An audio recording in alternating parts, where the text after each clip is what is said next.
by ADHD? It's called the prefrontal cortex.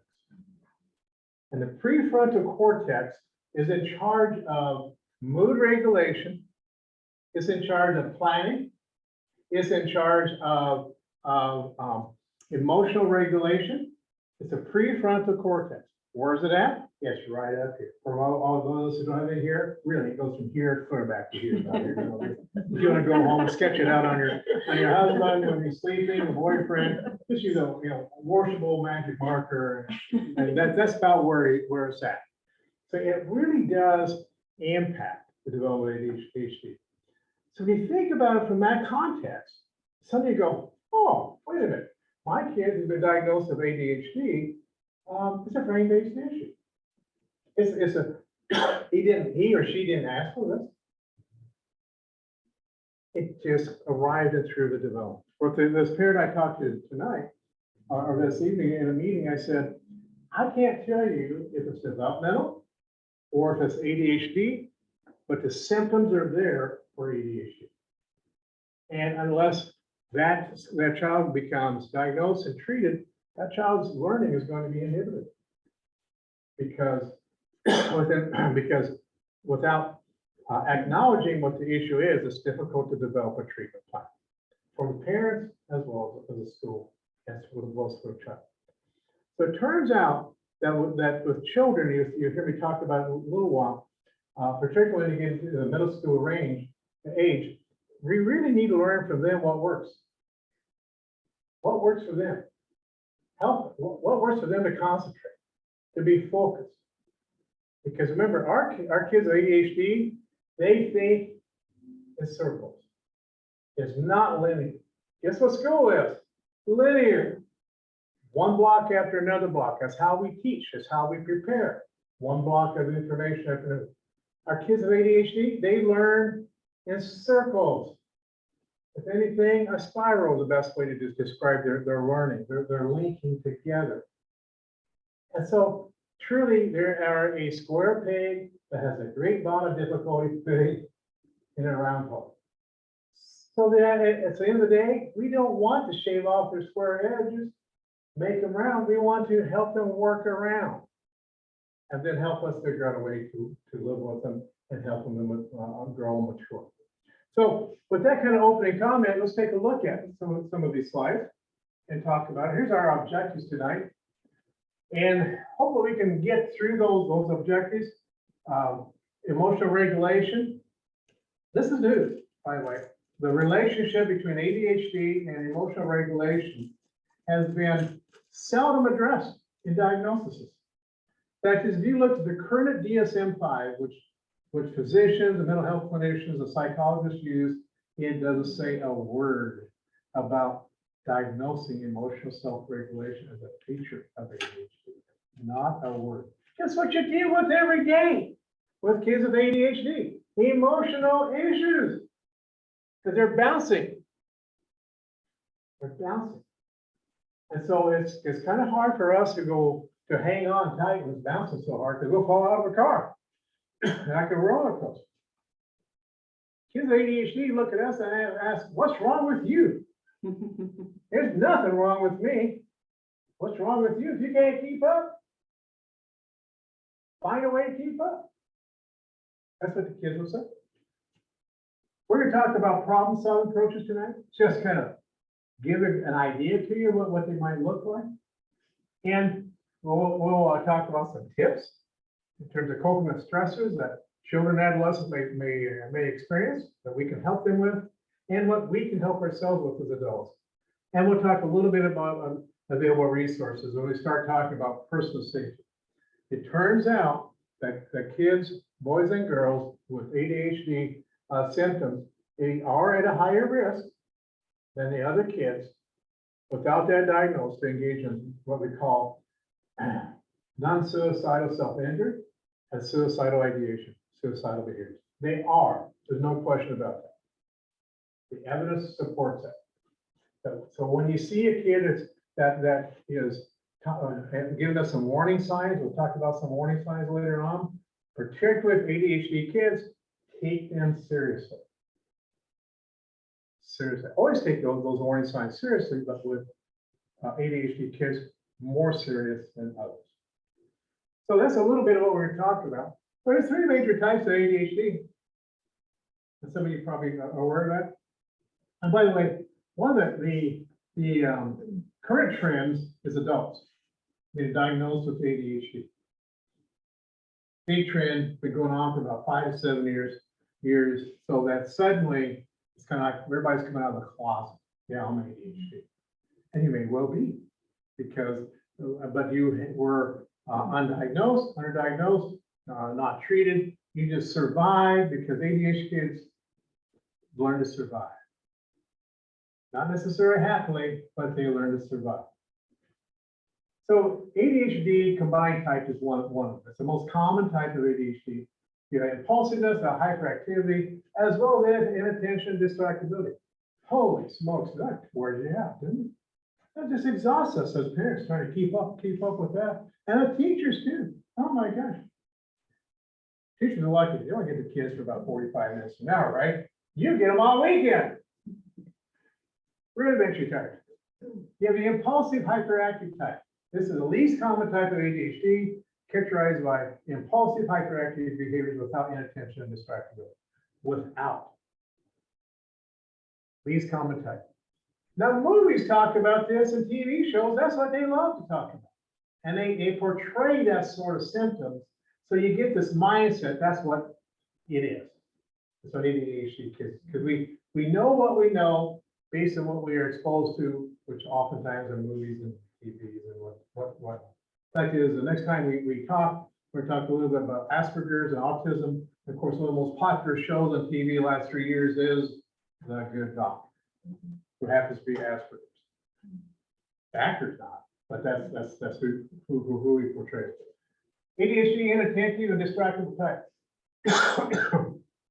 Predominated by inattention, distractibility without hyperactivity. The kid I was talking about earlier today with the parent, that was his type. That was his type. And when that manifests itself in, you hear a little later on, procrastination. You ever heard that big word before? Procrastination? Now, I know a lot of you women think it's just a male thing, a guy thing, we're asked to do things, and what do we say? We'll get around to it. You ever say that, sir? Yeah, I would get around to a list, I do.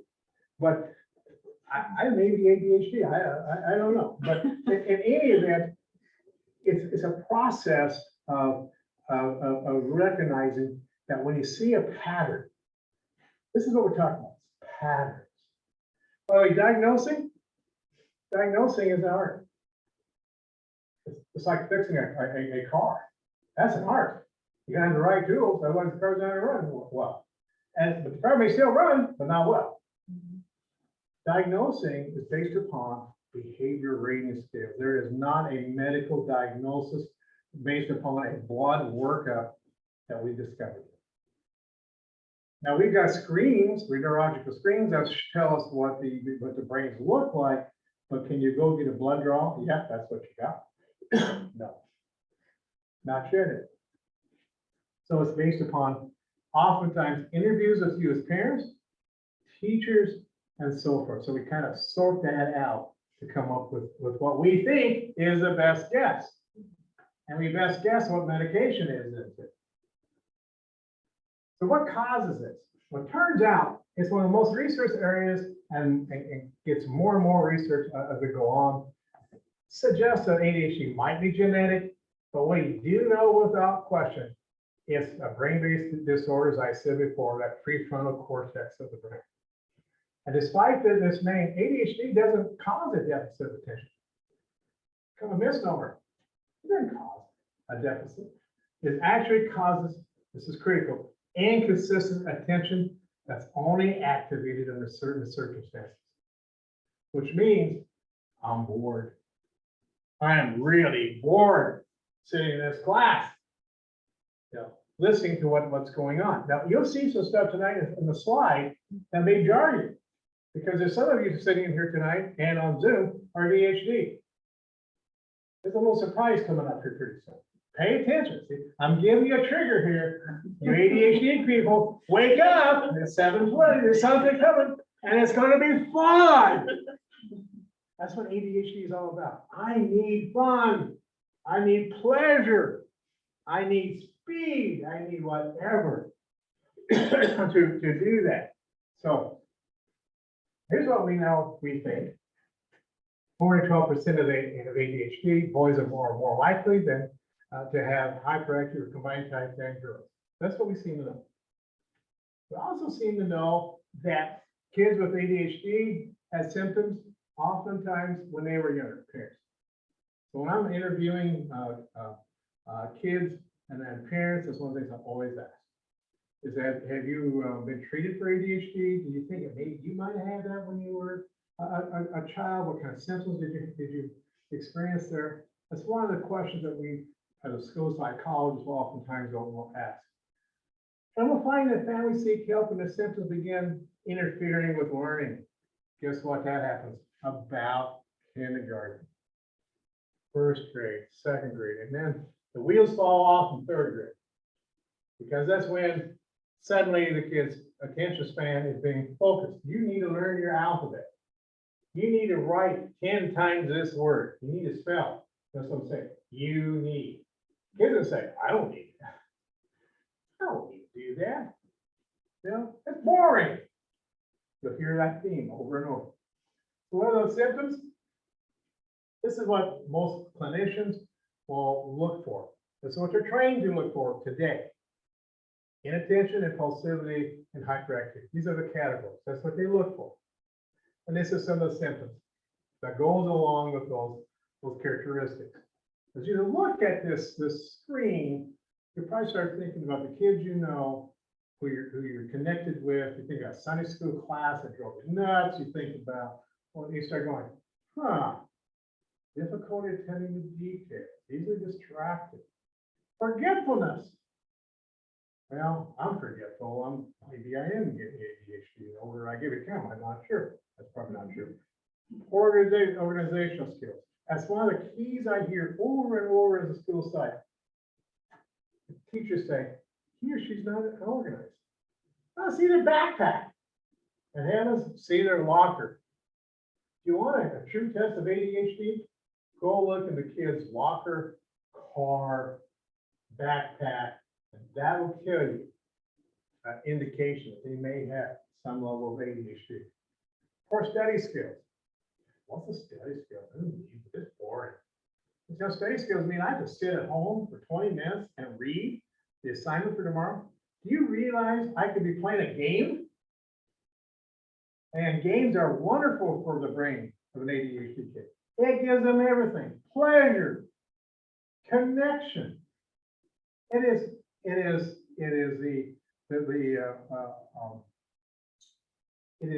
reason that people live, kids live. It's not school, it's not peers, it's the games. And there's a whole lot of parents who have raising their kids who are just like that.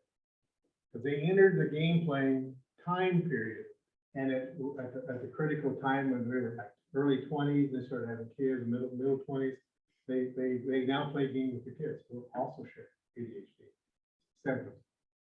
Impulsivity, interrupting, trouble waiting for turns, blurting. I would say 7% of the kids that I see have an issue with blurting. They blurt. They don't communicate. They blurt. The reason is they're thinking and thinking quickly. Are they thinking quicker than the rest of us? Yes. Are they better problem solvers than the rest of us? Guess what they are? Like this, I want somebody operating on me who's ADHD. I want somebody taking care of my cancer, my heart, who's had a known history of ADHD, because their brain is going to look at lots of options. They're going to look at a problem and they're going to think about several issues. Oh God, you're a bleeder. Oh. No, they're going to think about all kinds of possibilities how to solve that problem. Yeah, that's kind of scary, isn't it? Your son becoming a brain surgeon? Maybe that's the right thing for him to become. Is it right for him to be a teacher? No, because that's boring. You know what teachers have to do? It's boring. So you're going to hear me say boring because that's what their middle names are. Hyperactivity, we see kids in motion. Fidgeting, talking excessively, inability to stay on task, shifting one task to another without getting any completion done. So those are the symptoms. But as I said before, emotional regulation is not really it is becoming a process where clinicians are saying, we need to really look at emotional challenges that these kids are experiencing. How are they managing their emotions? These kids have low frustration tolerance, they're impatient, they have hot tempers. Oh, they get hot quick, but they cool off quick. Yeah, they get hot quick. Unfortunately, they blow through boundaries. And then when they're held accountable, they go, huh? Did I do that? I'm sorry. And they truly are sorry. They truly are. But they're blown through the boundary again. Even though you as a parent have said, don't do that because this is a consequence. I will take you on this cruise in 6 months if you don't do what I want you to do. Or I will buy you a car in come May upon graduation if you don't get your grades all. That's not going to work. Here's a tip. ADHD kids only respond positively to short-term reinforcement. 72 hours is a model. If you need to provide a reinforcer, whether it's positive or negative, 72 hours is cut off. You say what I just said to you, that'll never work. It'll make you feel good, then the war starts all over again. I guarantee you, long-term reinforcers is not going to work. So this is what we're learning and getting evidence. And this is what's really interesting. As a school psychologist, I use an instrument called the Wechsler. And the Wechsler is an IQ test. And it has a working memory component. And what that working memory tells me, when it's low, it tells me that that kid is having difficulty managing their emotions. And it's true. Now, 10 years ago, I didn't know that. 5 years ago, I didn't know that. 2 years ago, I didn't know that. Now I know. And so when I test kids, I look at the working memory and I ask parents and the teachers, how are we managing this kid's behavior? Because now we have a window. It's cracked just a little bit. That helps us explain the process that person's going through. Sometimes ADHD kids just insensitive to others. How could you do that to me? I don't know. We think, well, they like a carrot. That's not the issue at all. The brain's not processing the information. Their computer is out of whack. The computers are logical, how they process information. And we tend to be trained to be logical. ADHD kids resist being trained to be logical because that's not how they're wired. Not at all. So do we fix them or do we live with them? We can't fix them. I'm going to tell you that right now. What we do, we want to acknowledge your differences and start training them how to identify how they're different. And ask them to start thinking about their zones. It's a big word for you to think about. Zones. Because zones are what we talk about kids about in terms of what works. What's working for you right now? How are you able to stay attentive? Well, it's because Dr. Belau is a guy who's kind of funny. He's always goofing around saying funny little stories. I don't want to miss anything, so stay attention. It's a zone. It's a zone of learning, if you will. When a student with ADHD becomes enraged, their emotions are flooded. I mean, obscenities can erupt. And you go, where did that 5-year-old learn how to cuss like that? Must have been from his mother's side. You know, must have been his grandfather, must have been somebody. It certainly wasn't us as parents. For that 10-year-old at this flow. Turns out that's a part of the emotions and the words are connected, flow quickly because they're disinhibited. There's no control. The brain can't control because if it shuts it down, it erupts. Good indication how different that brain is compared to other kids who don't have ADHD. This focus on the emotion, it crowds out other information. And because these kids just kind of think and they ruminate over and over. They think over and over about a particular issue. About an event. It crowds out other things that's going on. And they get buried in one emotion. And as a result, they have trouble shifting. So you're sitting in class. Some girl made eyes at me. And the class is about American history. Kid without ADHD will think about it for about 10 minutes, smile a little bit, giggle a little, and go on. About 10 minutes. Kid with ADHD has got 48 minutes left in that class, and that's all they're going to process. And start thinking, did she really mean to look at me that way? You know, and they start thinking about all these sort of circular kind of patterns that emotion is driven. Meanwhile, instructors teaching them about American history, George Washington, or across the Delaware or something. Or is it test tomorrow? Pay attention. Huh? Class over? Really? They missed the class. They were there, but they missed it.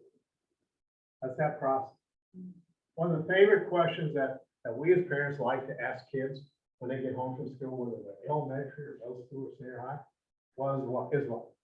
What's the favorite question? What'd you do today? What'd you do today? Oh no, nothing. That's the common. For ADHD kids, they'll tend to go, I don't know. Yeah, do you have any homework to do? No.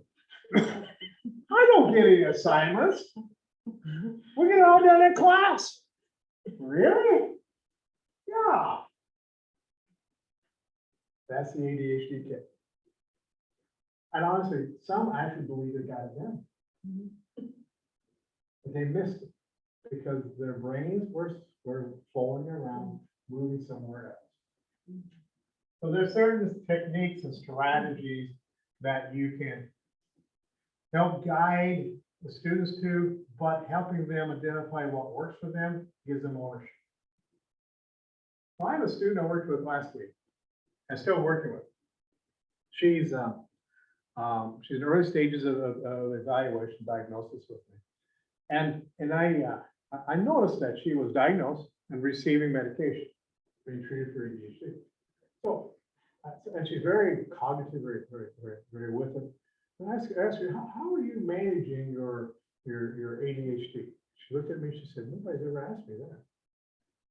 How long have you been taking the medication? Oh, 4 years, maybe. 3 or 4 years. So no one's ever asked you in 3 or 4 years, how are you managing the ADHD? No. I don't know if that's accurate or not, but that's her percent. So I kind of looked at her about, okay, if we were going to write a manual, we'll talk about it a little bit. If we were going to write a personal manual, we could put on a 3x5 card with important information about what works for you in different situations. What would that look like? And she said the typical ADHD response was, I don't know. I said, let's work with this a little bit more. Let's think about some situations. And before you know it, that brain was running in circles, kind of stopped, and started dumping. It started giving me all this information about what works for her. So we started working on her first domain of self-help. How can she take care of herself? That little strategy took me about 3 to 5 minutes. I saw her 3 days later. I asked her, how are you doing under manual? Oh, I haven't done it. I've been talking to my friends about it. Meaning it works for her to think about how to manage and find ways to help herself focus. She's taking ownership and she's using that 3x5 card. What does that do? It helps her develop defenses and helps her focus in a variety of different situations. Working memory and emotion, talked about this a little bit.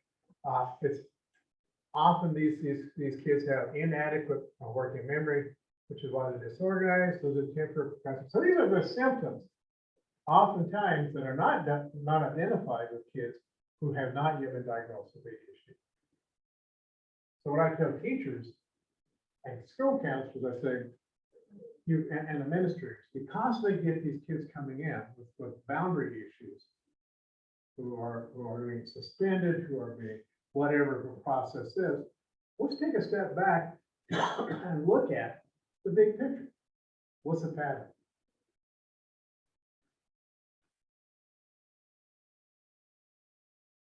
So when we think about these memory impairments of ADHD, it tends to let them experience what we call insufficient sensitivity to emotions at the moment, because they haven't kept in what's important in their minds. One of the challenges in terms of cognitive problem solving, in terms of which is what we tend to do as psychologists, school psychologists, is teach parents, okay, teach your kid how to do cognitive problem solving, and then sit down with them and work through it. That's a good strategy, kind of. That's better than nothing. Better than nothing. It's like trying to put some gas in your car, and you need 16 gallons, but you can only afford to put a gallon in. It's better than nothing. It may get you down the road. That's what this problem solving device I'm going to show you in a minute. I'm going to say to you, it's useful, but don't over rely on it. We'll talk about that in a second. Whoops, come back. Ah, yes. So this is pretty interesting. Research shows us this. Stimulant medications are very good at keeping the ADHD brain from getting distracted. Once they're engaged, they don't help them to get engaged in the first place, which is one reason why meds don't work well. And that's why, looking at the right med and experimenting and evaluating with the prescriber, it's important to keep the data to kind of get a sense as to what may be helpful. So here's the deal. Clinicians are trained to recognize mood disorders, but not the increased intensity of moods that come with ADHD. This is new. At one point, I was the dean of a counseling program. I didn't teach my new clinicians that because we didn't know that. And today, clinicians need to know this, that ADHD is associated with intense moods. And they come hot and cold. That doesn't mean they have a mood disorder, though. That's different, which we'll talk about in a couple of weeks. Mood disorders are different from ADHD mood exaggeration. But we tend to treat ADHD kids in the same category. And oftentimes they end up getting medication that's treating mood disorders that don't apply to these kids. Their brain's not processing it in treating. And we look at adults. Yeah, adults on a journey will go through a lot of trials before they get diagnosed. I thought I'd throw that in. This case, you were wondering about adults in this new surge. So moods created by ADHD, always triggered by events and perceptions. Events and perceptions. Fairness is important. If they perceive that something's going on is not fair, their emotions go out and out the window. Fairness is something. So they had normal moods except intensity. Now that's a good thing, honestly, compared to a mood disorder, which causes a whole lot of different processes to be applied. What we should ask is, when you're upset, do you often get over it quickly? That's one way to kind of assess, is it a mood disorder or a kid's ADHD? Do you feel like you can't get rid of your brain to a certain thought or idea when you want to? Compulsive thoughts are an indicator of kids with ADHD with moods. Compulsive, meaning it's rumination. And that's part of that experience, that spiral that brain moves into. So when we look at mood disorders and working memory, we find that those mood disorders, they last more than 2 weeks. ADHD kids, no. Remember I said hot and cold.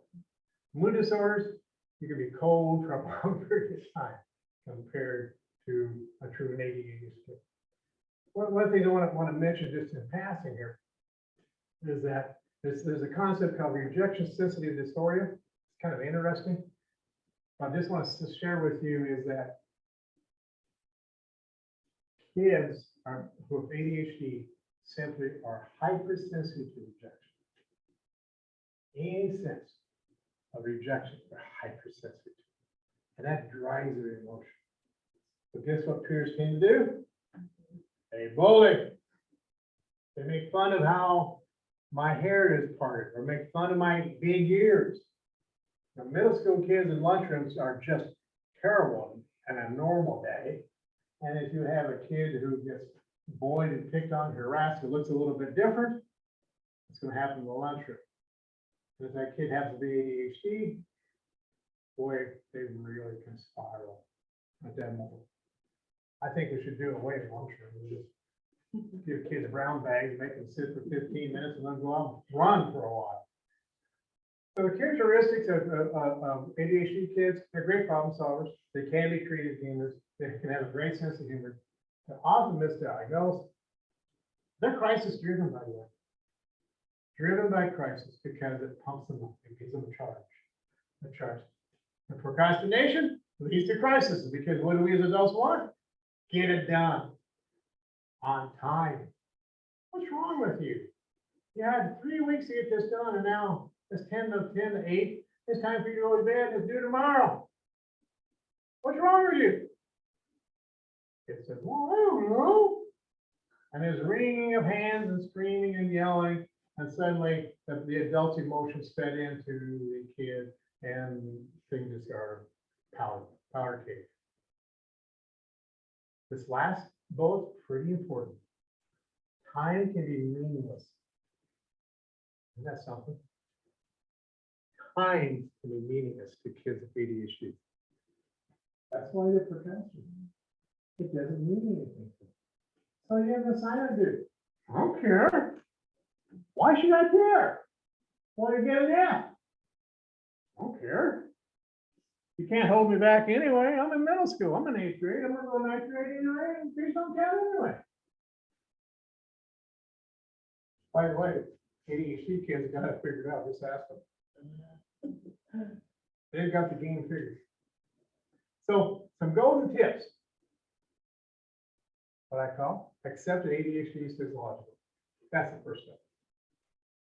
It's likely located in the prefrontal cortex. Be a detective, not a judge. We tend to be trained as parents to be judgmental.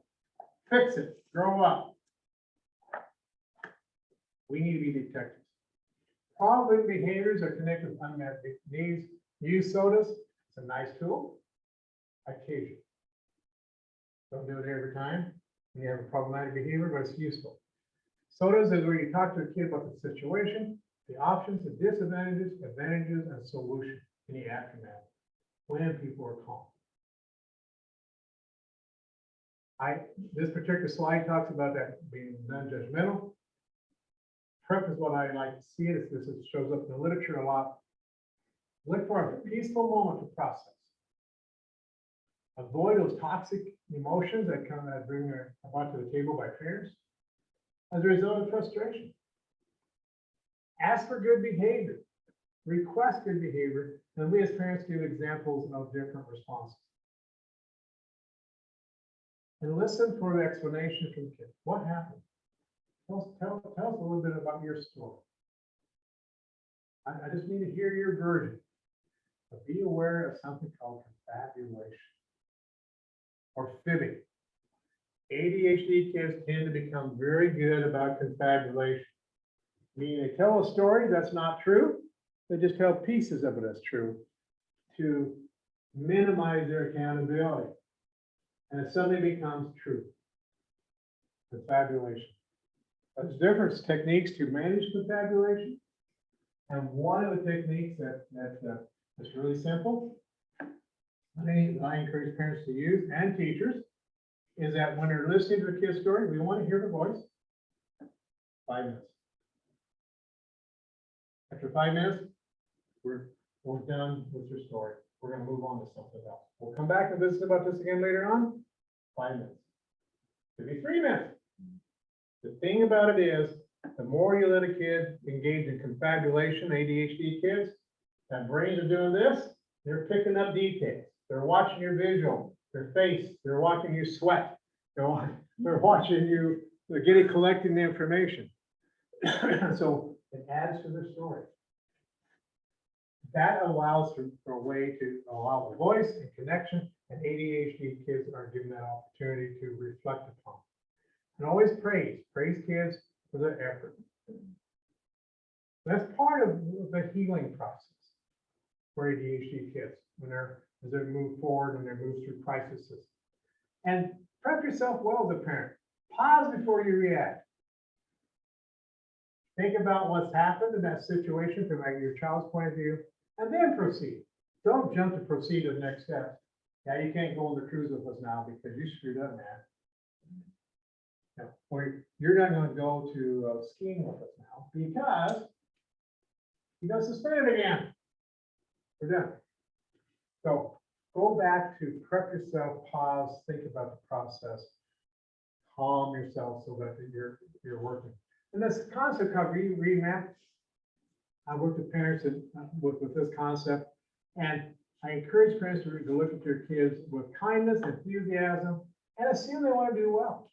They're not trying to raise your blood pressure intentionally. Assume they want to do well.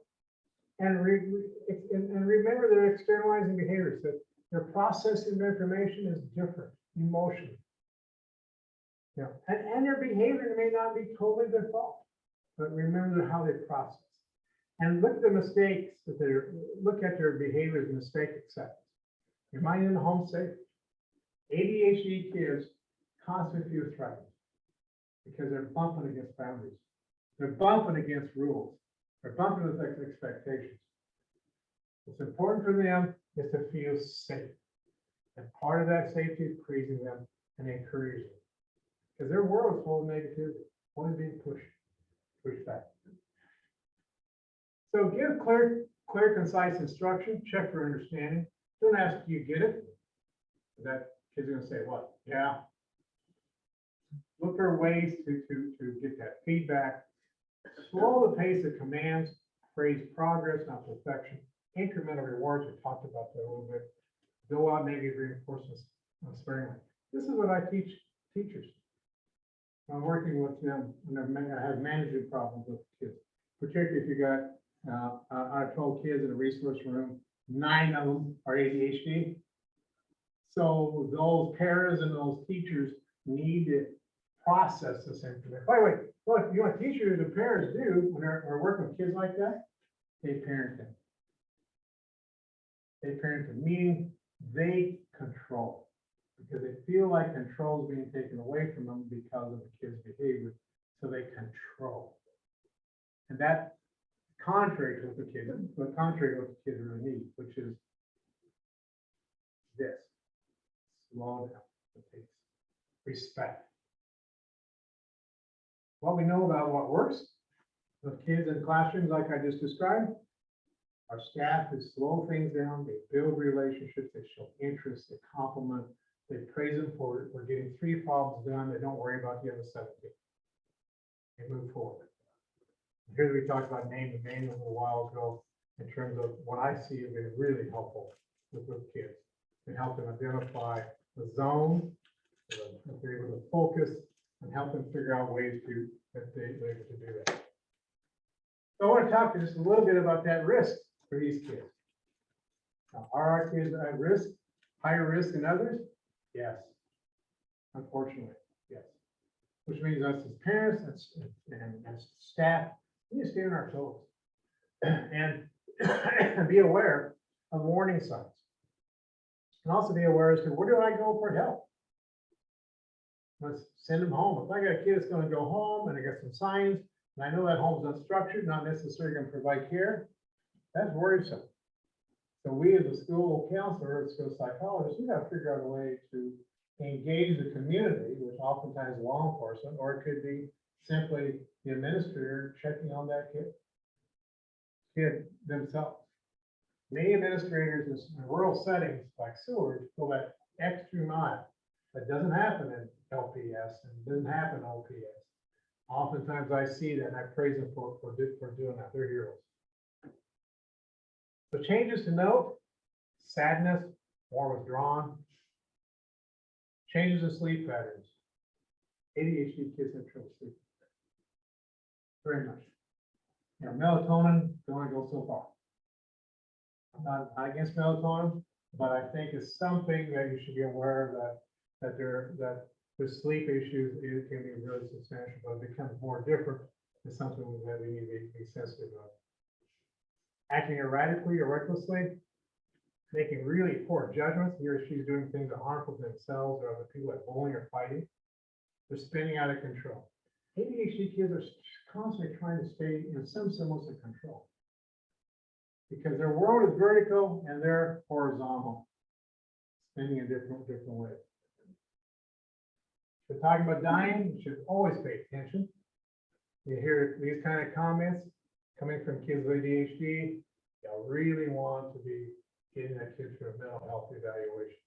Take them to the emergency room, take them to a mental health provider, give them some level of process. Take it seriously. That serious risk, you know, is certainly something that we need to not be dismissing. Oftentimes been related to losses, changes. And if you hear a kid talking about feeling trapped or unbearable pain, that's something we really need to be sensitive to. That kid needs to process. Find a safe place to process that information. Or talking about being a burden. I have worked with a number of kids with ADHD. They see themselves as being a burden because they're going through life spinning and everyone else is spinning in the opposite direction. And so oftentimes kids who I work through who are suicidal, when I process with them, that's the first thing they say. I'm a burden to my mom. I'm a burden to my dad. They'd be better off without me. And so they move to that point of going into the thought process of creating an action. I'm just going to mention this real quickly. For your kids, they love games, and the girls in particular, they really engage in what we call digital self-harm. In other words, they bully each other. They find different ways to use their phones to connect in hurtful ways with others. So as a parent, as an adult, ask to see your kid's phone. Check it. After all, you're probably paying the bill.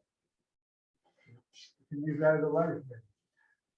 So need to know, these are your resources, 988. You can call 988 for resources, guidance. It's not necessarily like a 911 call. 988 is for mental health. I'm concerned about my kid, call 988. Describe the situation. The trained person on the other hand will listen to your story and hopefully connect you with your resources that are available to you in that area. Around here, Blue Valley, behavioral health, we've got a crisis line. Centerpoint Lincoln has the line. Also, just for support, the helpline. And you saw this information here. That's very useful as well. I'll refer parents to that. A lot of parents like that as support. So we're about 5 minutes, maybe 7 minutes over, but that's okay. I'm open to take some questions, comments. So what do you think about what I said? ADHD and emotional. That was, everything you said was exactly what our son goes through. Mhm. He was diagnosed about 2 years ago, I think. And so we're just on kind of, we've gone through a teacher that was not very supportive, that he was the problem. And Mhm. so, but luckily we had a great guidance counselor at the school to help us. We just kind of were on that navigation, trying to, I can see when you said the emotional, he is very much an emotional kid. Mhm. There's a lot of points like that. So right now we're dealing with a lot of sleep issues and things. So that's what we're kind of. Is he got a lot of dreams going on? Just restless. He's just very restless. It's very hard to get him to sleep. He won't get it. It's almost like I was just saying, he gets his like 14th wind of the day. Yeah. Where it's like where everybody else in the house is calming down, he's wanting to go again. Yeah, sounds like he's almost 70. No, yeah.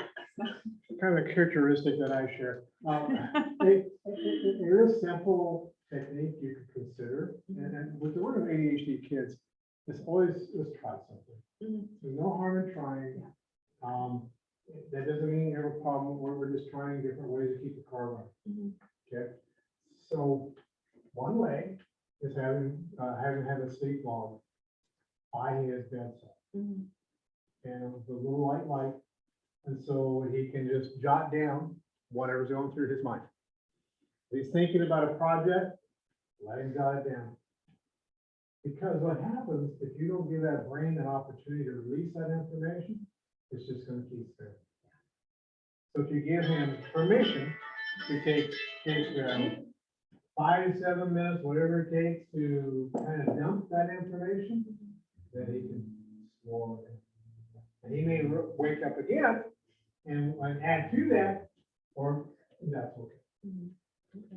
So also, it's not necessarily the guideline for sleep for kids is generally 7 to 8 hours. And that's the general guideline. It doesn't mean it has to be constant. It can be broken. So relax.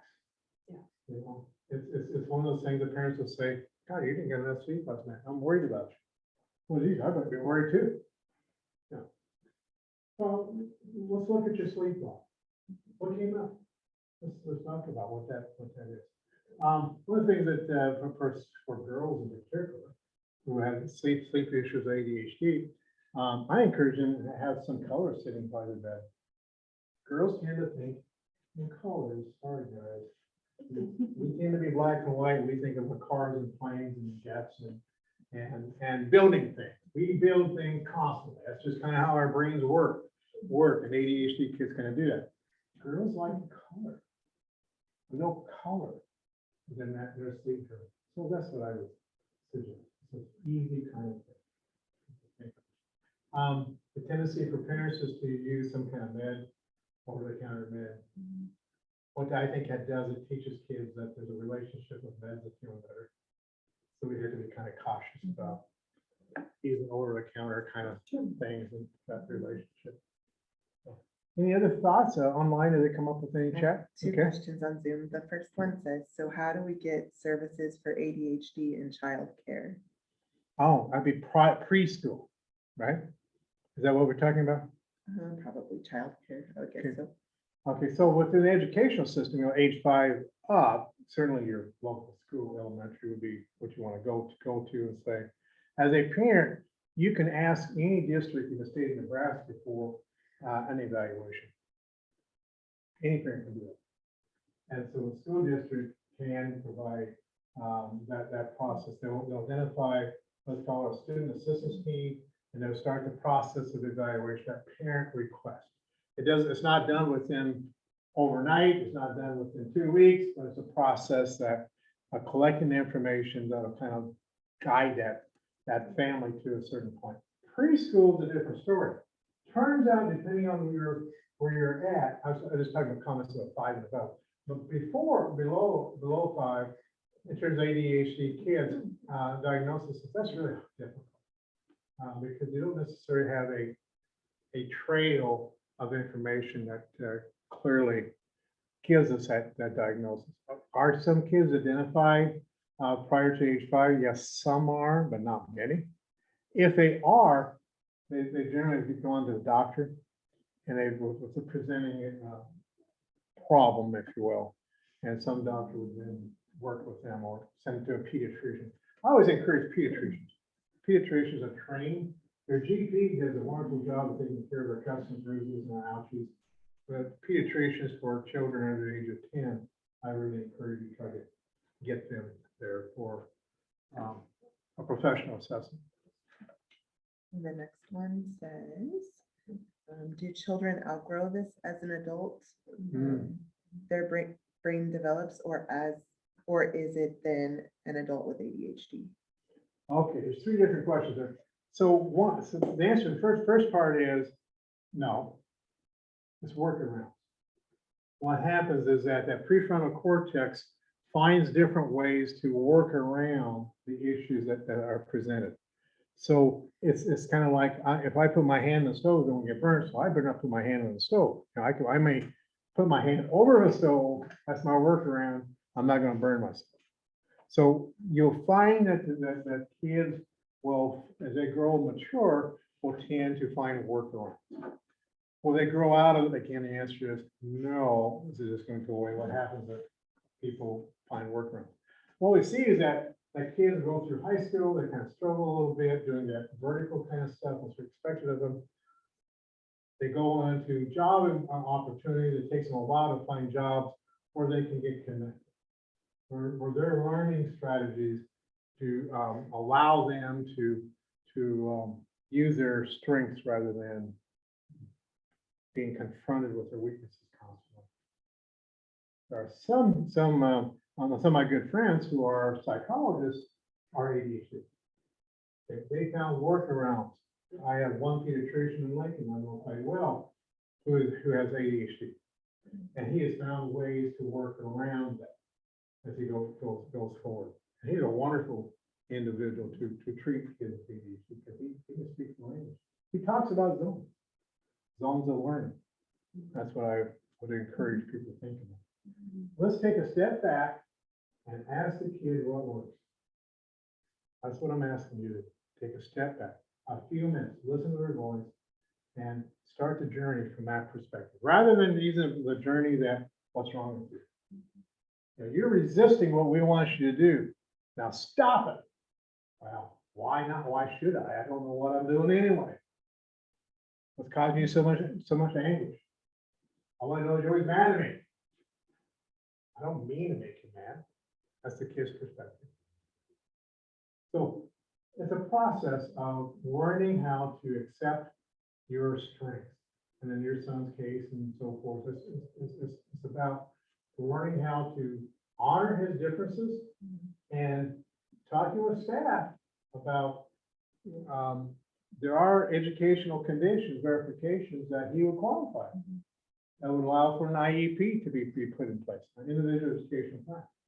And that's called other health and things, OHR. We actually have one of those Good. in school. Then the next step is make sure the IEP is tailored. You know, like one of the things that I do ask schools to do for working with kids with ADHD and other health impairments in their IEPs is to always have a goal of self-advocacy. Always. Because if we don't teach kids how to become self-advocates for themselves in a school setting, how on earth are they going to be self-advocates for themselves when they go on the job? Or when they're going out to mixing around with adults? Self-advocacy is a goal that needs to be every kid's IEP is identified as OHI. Take it from an old school psychologist who's been doing this for 40 years. And it's taken me a long time for one district I've been working with to get them convinced. And train, I'm sure what that looks like for an elementary kid, a middle school kid, and a senior high kid. Because those goals and strategies are different developmentally for each one. And then the school teacher is responsible as a team to implement those goals. So it begins by saying, it needs to be on, it needs to be a strategy that's age appropriate, and there needs to be an evaluation component. What's working, what's not. Great question. I have a couple more. if you Good, have- go right ahead. Maybe, well, this would, I know it's after this, well, it's not too bad. Sorry, but if you have to go, please feel free. And John, thank you if you're willing to stay. And there won't be a test. Yeah. So I hope this has been helpful to Oh, you. yeah, sorry, I was sorry. Because I'm not fixing anything, I'm giving you perspectives. So you have a couple questions online? Yeah, thank you. I just want to. So the next one says, at the end of the day, You say it loud. if I gotta find it again. At the end of the day, sometimes kids simply need discipline. They know what they're doing is wrong. What are some effective tips for disciplining a child with ADHD? And she said, forgive me if I missed this portion. I was briefly disconnected. I forgive her. And that's part of what I just did is mistake tolerance. You know, when you're working with children with ADHD, it's important for us as parents to be tolerant of them in terms of the mistakes they make and offer a safe place for them to process the mistake that they have. So that behavior. So when you're parenting a child, whether ADHD or not, I think it's important you build a relationship, build safety, and you allow them to use a confabulation, but up to a point, and say, yeah, I hear your voice, but I'm not quite sure that's quite how I saw it. We're going to end the conversation now. I love you. We're going to move on. Of course, sometimes the kids with ADHD don't want to let go. But you're the parent. You're driving the car. We're going to stop the conversation now. We'll come back and talk about it later if you want. 7 times out of 10, the kids won't want to come talk about it again. They process it and they go, oh, geez, I don't go through that again. Another question? Yep. Is there things you suggest parents request be put into an IEP that will help the youth? Just did that. With the self-advocacy specifically for that. The other piece is for ADHD kids is organization. Encourage an IEP have a goal relating to organization. Now, that's something that teachers can buy into. Self-advocacy, they don't, that's kind of a touchy-feely kind of a thing. You're not quite sure what to do with that. So I can teach them that. We put organization in, teachers go, oh yeah, I get that. Because that's what I do every day for the last 50 years. I'm super organized. They buy into it. So you will see them listening and communicating with kids with ADHD about organization, what works for them, which is getting at what we wanted to say. Help the kids find what works for them. So some teachers say, this is the only way to do it. Other teachers say, all right, 3 different ways you can become organized. And let's take a look at your binder. And whoever came up with binders, that was a strong idea. You know, you've seen those binders these kids have, they're like, that's fat, you know, and they're lugging around like that. And is that organization? I don't think so. There's another way to do it. That's what I would suggest. There's organization, self-advocacy. I do have one more question. Go ahead. Our son is one of the gamer types. Mhm. He's very interested now that he's going to be 9, very much into it. I'm all for him being, problem solving, all that. We watch what games he does. He likes a lot of the educational ones, but we've kind of bordered on the how much is too much. Because when it's time to do something or time when we do need to go somewhere, we are bordering on this kind of a meltdown where they're on the floor or where the emotions are all, I must have that. Yeah. Is there a good tip or a good way to kind of, I know we're gonna get that meltdown sometimes, but is there some way we can kind of like work Absolutely. with that? So this is not a quick fix. See, this is No, we're in it for the long haul. It'll be a so. journey. So what you want to do is that you want to prepare him for the fact that 8:30, we're going to shut things down. It's not 8:10. So let's talk about the fact in the next 20 minutes, we need to start moving times through. I'm going to give you another warning in 7 more minutes. I'm going to give you a final warning. In other words, you want to give them incremental warnings that we're going to draw out of whatever you're doing. So if you go to church, for example, that's a good example. You give incremental warnings. So you're still going to have that, perhaps that meltdown, but may not be as intense as it was before. And you want to say to the kid, listen, I'm going to give you a warning. And you know what warnings are? They're bothersome. Okay? You're interrupting my concentration. But I'm going to give you those warnings. Guess what? I won't have to give you warnings if you just simply shut the thing off at the last warning. Mhm. And maybe we'll get to the point where I'm not going to have to give you warnings at all. I'm just going to say, watch the clock, John. Mhm. Start moving it yourself, because that's what we want.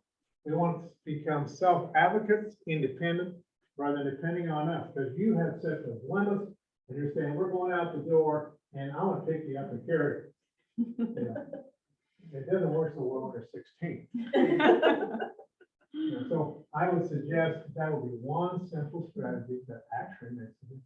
We started doing that kind of with school, them getting ready for school, Mhm. because we weren't getting shoes on and clothes on, and so it was kind of like the 15-minute warning bell, like, Mhm. you have 15 minutes till I'm walking out the door.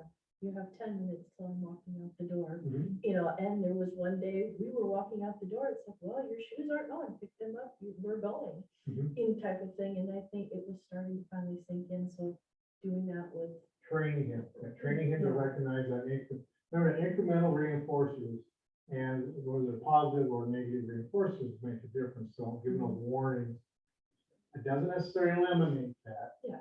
But it may reduce the intensity. Mhm. And to reduce the intensity, then it's you're 1% change to 100% improvement. Mm.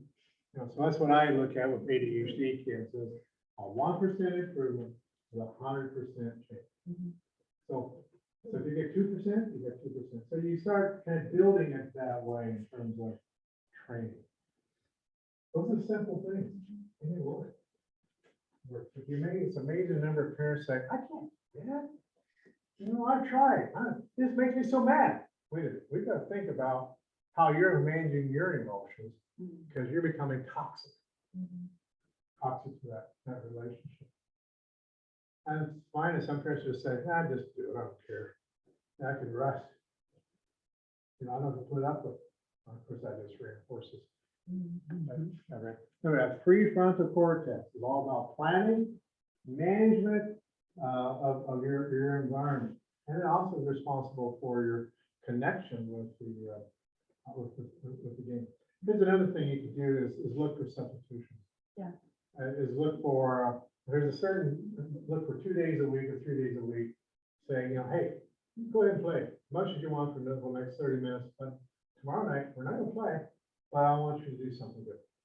We've tried, he's into building and robotics things and stuff, so for Christmas, his money went towards different robotic stuff, and so that's what we've been trying to do the last couple of weeks. It's like, the iPad isn't available after school, it's like, why don't you go Good, that's good. do some of this other That's and very helpful.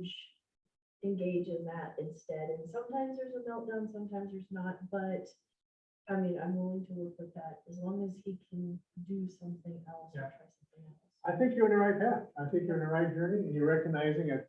It's not a quick fix. Mhm. It's a process of learning how, teaching him ways to work around, and you as parents figuring out ways to work around him as well. So that you can have a healthy, happy family. And you can, absolutely. You'll probably be an engineer. Or, you know, you may be going to Mars someday, you know, that's the kind of kid that these kids become. Mm. Any other questions or comments? Anything else? Thank you, Don, All so right. much. Thank you for your opportunity. I hope you got something out of this tonight. Yes, That's thank good. you, Very Don. much. See you in a few weeks. Sounds great. We'll talk Yeah. about kids with autism. Yeah, so autism, Stepson with Asperger's. autism. Feel free to take some bread.